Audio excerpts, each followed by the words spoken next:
E se eu te falar que a morte de Jesus Cristo não foi como é apresentado na Bíblia?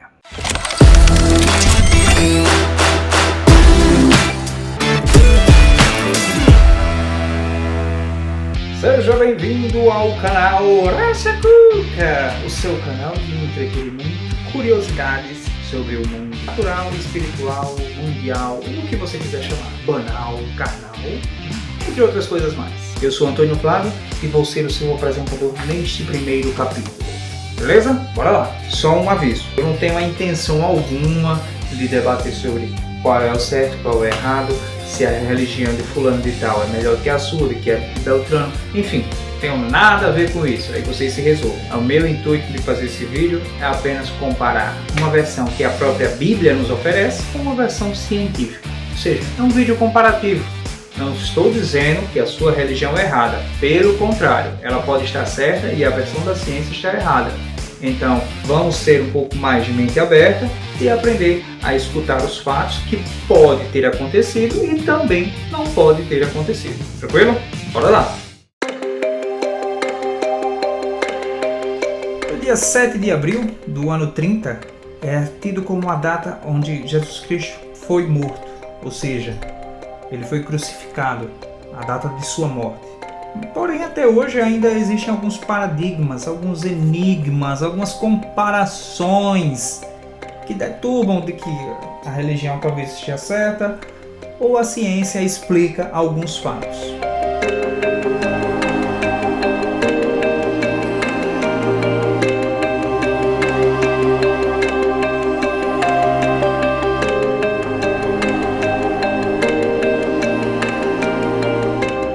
Nos 4 evangelhos, Jesus é julgado e condenado pelo Sinédrio.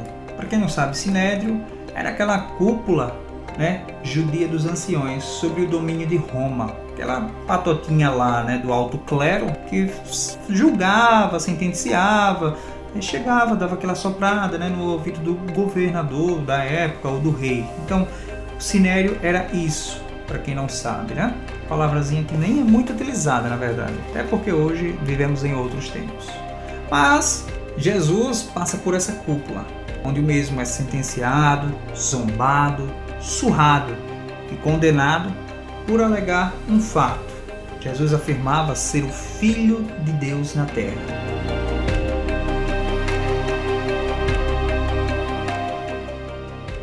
Este fato é citado na Bíblia. Porém, alguns historiadores, após alguns estudos, ponderam a possibilidade de que, na verdade, devido ao seu populismo, o mesmo seria uma ameaça para o domínio do Império Romano e das suas pregações. Afinal, religião e política são coisas que caminharam juntas por muito tempo. Vamos tentar explicar de forma simples. Realmente, Jesus Cristo foi uma pessoa que poucos ousam dizer que não existiu. Mas o fato é, sendo religioso ou não, ele moveu pessoas em suas pregações, dando exemplo de uma vida melhor que o governo romano não oferecia. Não se sabe ao certo qual regime de leis eram oferecidas na Galileia nesta época. Mas vamos a imaginar o seguinte fato. Um rei lidera sobre pessoas as quais nunca tiveram outra forma de poder e do nada surge um sussurro de que existe alguém fazendo algo totalmente contrário àquilo que foi imposto pelo rei. Enquanto você tem que pagar tributos, eu te ensinarei a repartir com os mais pobres. Enquanto você tem que obedecer leis, eu te ensinarei a respeitar os mais pobres. Esses foram alguns dos dizeres ao qual Jesus Cristo foi sentenciado. Por medo desse populismo, a ciência mostra que Jesus foi condenado realmente por seus ideais e ações que estava tornando instável a ação dos governantes na época. Meus amigos, talvez esse seja um dos capítulos mais negros da história da humanidade. Além do fato de condenar uma pessoa que não fez nada, talvez tenha condenado o Messias, o próprio Filho de Deus.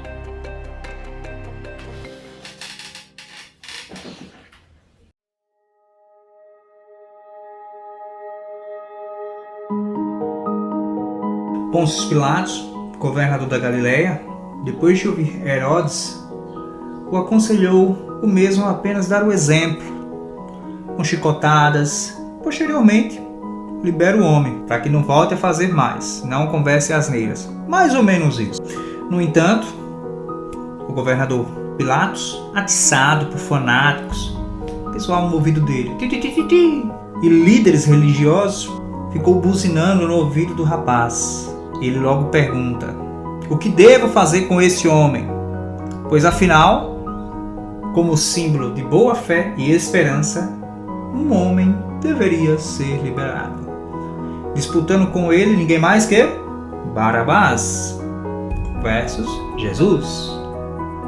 Sem saber da insatisfação desses mesmos líderes que o acusavam de blasfêmia contra Deus, ele pergunta o que deveria ser feito de Jesus e qual dos dois seria escolhido. Na verdade, a ordem foi ao contrário. Ele pergunta: quem de vocês gostaria que fosse liberto? Bota um trechinho aí. Como de costume, nessa época do ano, um prisioneiro deve ser solto. Barrabás? Libertem Barrabás. E logo, Pôncio Pilatos pergunta: e o que faço com esse homem? Crucifiquem. É ser crucificado. Mas aqui eu já deixo até o gatilho para um próximo vídeo.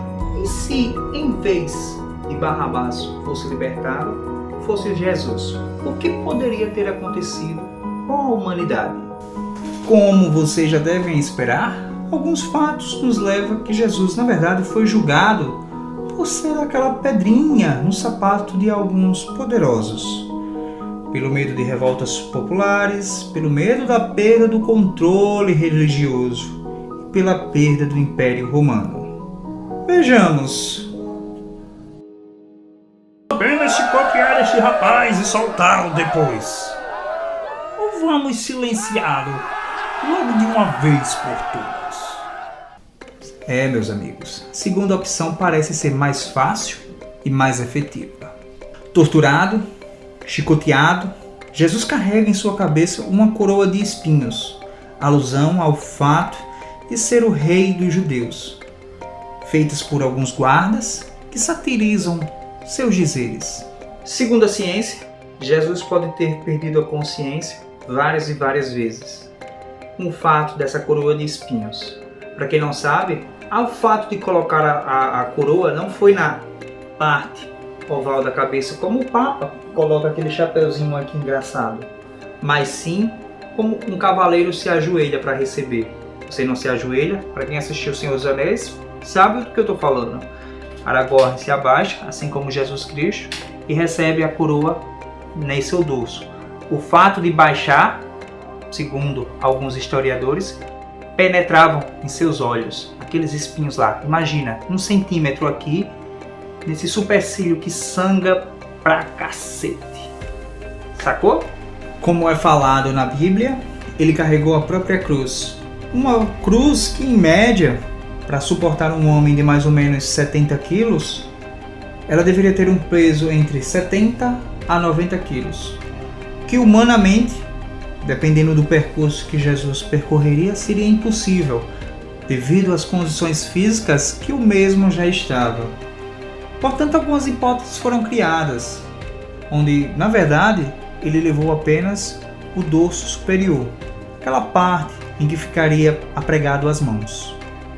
A base da cruz seria cavada ao solo e o mesmo seria encaixado, onde aparentemente pregos ficariam em suas mãos.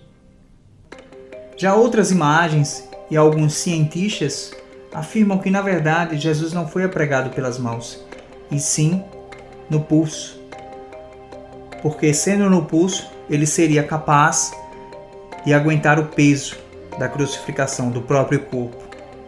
A ciência afirma que Jesus morreu de forma rápida, sem o uso necessário de um terceiro artifício, como falei acima.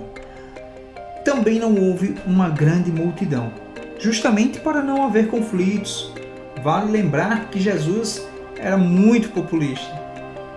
Então imaginamos o seguinte: se nos tempos de hoje já pegamos conflitos e embates quando alguém discorda ou critica algum fato, imagine nessa época, como a força era a lei.